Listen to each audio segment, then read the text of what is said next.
right, so next question, number 2. You were talking about on episode 4 that you need to get, anywhere between 150 to 250 minutes a week of exercise. Yes, sir. So you were saying that, your body needs to recover, but you don't want to be inactive for, 48 hours. So you really only want to take one day off in between workouts. Yes. So can you go a little bit more in depth into why you should, be taking 2 days plus off?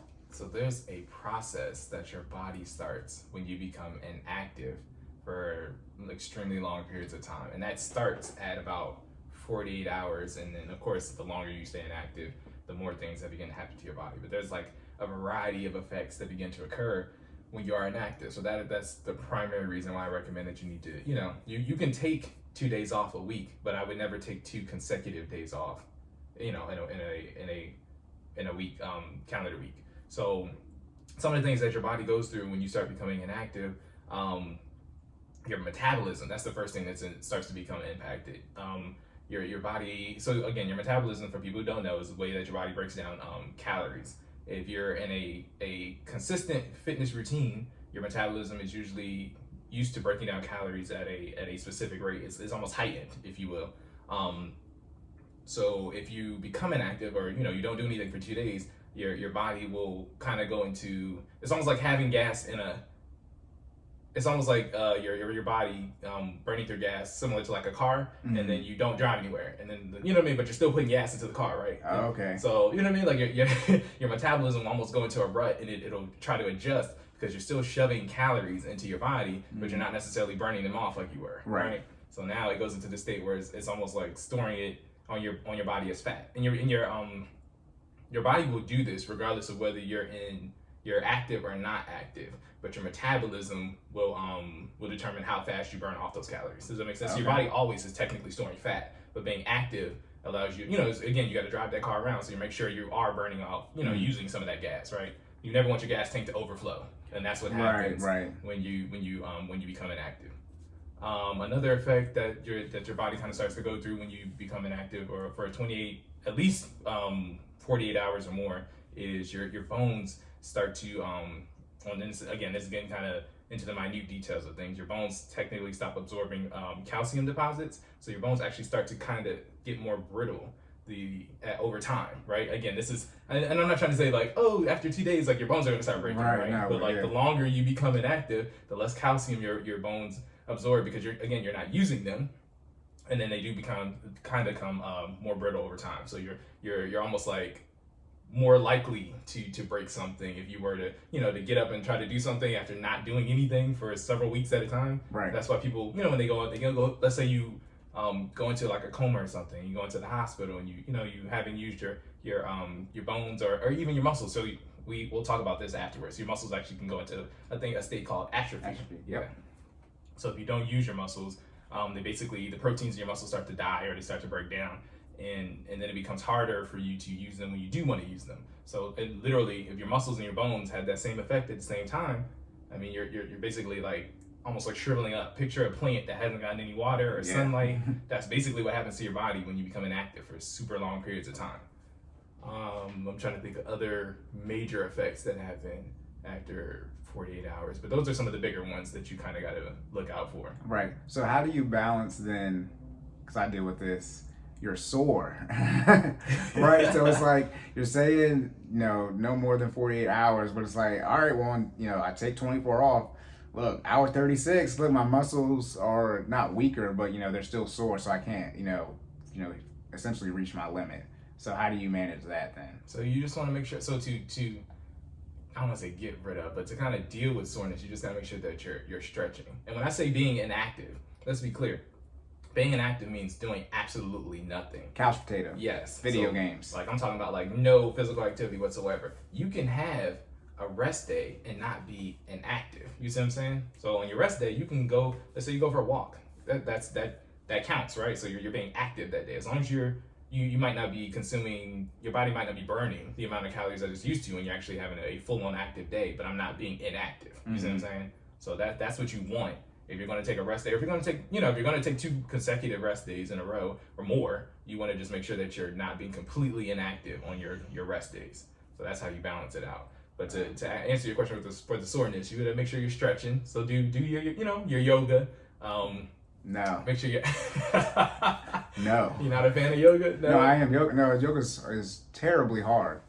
You gotta make sure you stretch out that lactic acid, man. Yoga is so hard. It's not hard, man. Hey, you gotta put it like this: the easy yoga is hard. Like I mean, like I'm not flexible, and yoga is all about. I'm like Mike off of Grand Theft Auto 5, bro. My exercise, my strength isn't low, but that exercise part where he can barely do that mission, where you know how his legs are barely coming up. That's me.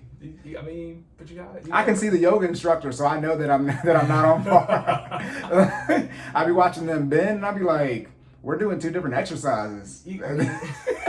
We're doing two different exercises." I mean, as long as you're giving your best shot, right, and you feel the burn, right? Not the burn, but you feel the stretch in that area that they're trying to target, right? Right. As long as you're getting some type of result out of it, you're okay. No, yeah, you have to consistently do it. That's the one thing with flexibility. Oh man, just gotta. Yeah. If you don't use it, you lose it. One day you'll be able to touch your toes. You gotta try to touch your toes every day. Every day, and then one day you're gonna touch them. You'll be like, oh my goodness. But when you see them do it, I'm like. Like your wife who was a cheerleader, college cheerleader. Man, look, she be showing us some of these stretches. I'm like, I don't even know. Because the first time she did it, I was like, she is so flexible, and I was like, oh yeah, she cheerleader. I was like, so obviously she is. But I was just like, there. But she puts in that work, man. Yeah, no. I mean, hey, college cheerleader. So yeah, duh. But me, I ain't do no cheerleader. Hey, everybody was flexible, growing up, like first, second grade. But when you stop stretching, I mean that's not just flexibility. That's anything in the fitness lifestyle. Right. If you don't work at it or you don't put that work in, on a consistent basis, things, you become less efficient at it, right? Right. Now, yeah. We're yesterday. A couple of my friends were at a birthday party, and all the kids were like sitting down and stuff. And I was like, bro, look how they're sitting. And I was like, if we try to sit like that, was it like their legs? Not Chris Ross, like their legs are all the way bent back. So, and I'm like, bruh, if we try to sit like that for a minute, everybody's in the hospital. Look, we stuck. We're stuck. That's the one thing too. If you want to see like the natural posture of a human, how you move, you look at little children. Because they that's like how you bend down and squat, squat with your, don't lift with your back, lift with your legs, all type of things. Watch how, your little children, toddlers moving around.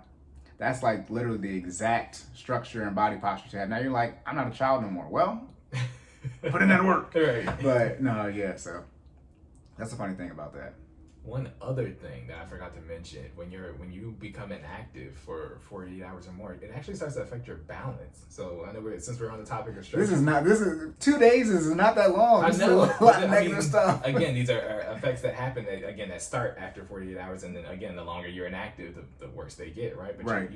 You're actually more likely, and again, there's science behind this. You're actually more likely to just fall over after 2 days because your balance. Define fall. What do you mean by fall over? Yeah, like fall over, just like vertigo, like just pass out. Not like, okay, so you're not gonna just like start hitting the ground randomly. you said it. I mean, but like there was a study done. I mean, again, I don't have the specifics or like the link on me, but like I've read that there was a study done that after extended periods of time, people started losing balance of not including not sticking to their fitness routine, right? Right. So yeah, your balance, your equilibrium almost basically, right, kind of starts falling off over time. Now I see exactly why people are like, oh, that's just a study and those are just anecdotal results. Let me be clear. 2 days, your balance is gone. Let me be clear. Anybody got time to figure that out? Hey, look.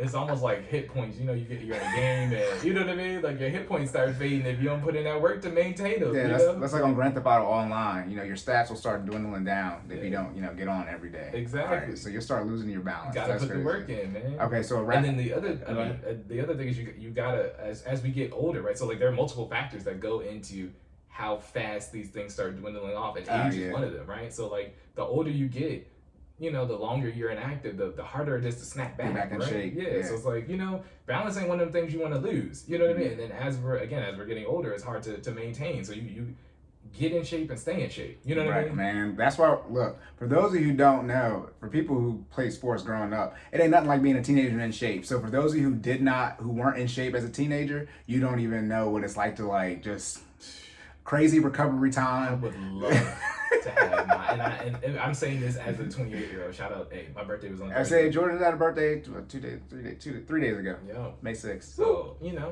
shout out to to youth, but 28 still young, but it is. But I would love to have the recovery time and the strength and the agility of 21, 22-year-old me. You couldn't tell me anything. Like I bulletproof. Exactly. I mean, again, I was playing college ball, but like I would some of the workouts we had to do, I would do that stuff and bounce back and be fine. Next day. Now if you yawn the wrong way, exactly. I'll see y'all tomorrow. I need a recovery day for that. That was a workout. You know what I mean? Like, nah, I used to like vertical in the back of pickup trucks. If I try to do, first off, that's high risk situation. So I was young and dumb. But if I try to do that now, I need some money on the line. So right.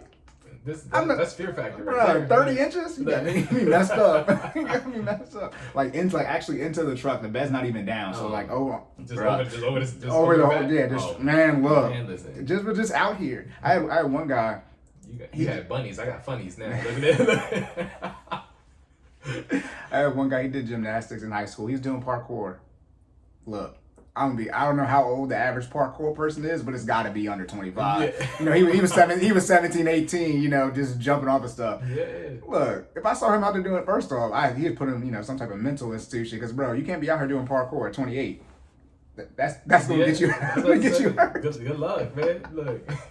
No, but yeah, you want to get in shape early, because a lot of, because I'm not going to switch to finance with this, but 30, right, you got to have all this stuff figured out by 30. The reason 30 is the number, there are a lot of reasons. This is me just spitballing now. But the average human in America dies at 80. So by definition, when you turn 30, you're approaching middle age, because the middle of 80 is 40. 10 years away.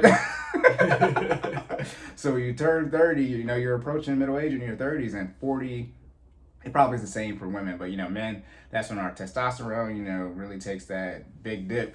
And that's going to be harder for you to get in shape. You're going to keep more of that weight on, all that type of crap. So for those of you, in your young 20s, like we were like, oh man, we'll be good. No, just stay in shape. Yeah. Don't get back into shape. Just once you're in it, just stay in it. You don't have to, just stay ready. You don't want to have to continuously have to get ready. Stay ready. Yeah, because for those who work out, you feel, you stop working out for maybe years, and that first day sore, you're like, you can stop having that feeling of the first day of ever being sore. So, just keep that away. I think the average, right? So I guess the average, so we're talking about the state and, you being inactive. I think after 2 weeks, you can technically lose majority of the gains that you put in. So it doesn't take that long. That's 14 days, guys. Yeah. You can lose all your gains in terms of, I think cardio is the first thing to go, right? Like literally you can take a day off from working out and feel, and add 20 seconds to your mile time, you know what I mean? Like, and that's a single day. So after 14 days, that's when those things are like maximized, right? Those effects of being inactive. So you don't want to get to that point. Again, if you're going to take a rest day, take a rest day. Just don't be inactive completely on your rest day. Go for a walk. You know what I mean? Stand up, do some speed squats. You don't have to necessarily even go anywhere to do a workout. I mean, we're proof of that, right? Again, shout out to the Fit Fam. We do our home-based workouts, okay? We can get it in. We're guaranteed to make you sweat right there in your living room, all right? But just make sure that you're getting it in on a consistent basis. Right. That goes back to the atrophy. I always make the joke that humans don't know how to walk. Stop walking for 6 months. I bet you'll forget. Right. That's what happens. Unfortunately, people get into comas or some type of car accident, some type of medical issue. But they have to learn how to walk, and that's what muscle memory is. Like your body just remembers how to walk. Obviously, you have to build the muscles to actually walk. But yeah, it takes. You've been walking, 20, 30, 40 years, and it takes 6 months to forget completely. So that's why you gotta, and that's by the way walking, which people do, on an everyday basis. Exactly. But you need to, expand that to actually being in shape and exercising, which is, above your, your normal default. 14 days. 14. That's it, bro. 14 days. Yeah. You definitely don't want to have to start over, man. It's a painful process. I mean, again, I've personally done it a couple times. Yeah, too many times. It's not fun, So get active, stay active, do a little bit every day. Balance it out. Right. All you need is an hour. Right. All you need is an hour. 30 minutes each. Remember, 30 minutes cardio, 30 minutes strength training. Exactly. Right. Boom. Okay. So, and also with the budgeting, finances, for those of you who want to get out of debt, just like we said, once you get in shape, stay in shape. For those of you who get out of debt, once you get out of debt, stay out of it. Stay out. As Jordan Sweet was saying lately, we're not doing baby step 2 again, which is paying off all your consumer debt. We're not doing it again. I'm like, all right. I mean, that's one of those steps. Like once you get out of it, you do not want to make a return trip. All right, so you got to live that lifestyle to make sure that you don't have to, circle back to baby step 2. Right. So, do you have anything else there for the science behind it? I think we're good on that, man. Okay. Just again, make sure you stay active. If you're not active, get active. If you are active, stay active. Right. And then make sure that you work on your diet to meet your goals. All right. Sounds like trying to force people to join the military. Be active. Hey, don't be reserved. All that you can. Don't sue us. Hey. All right.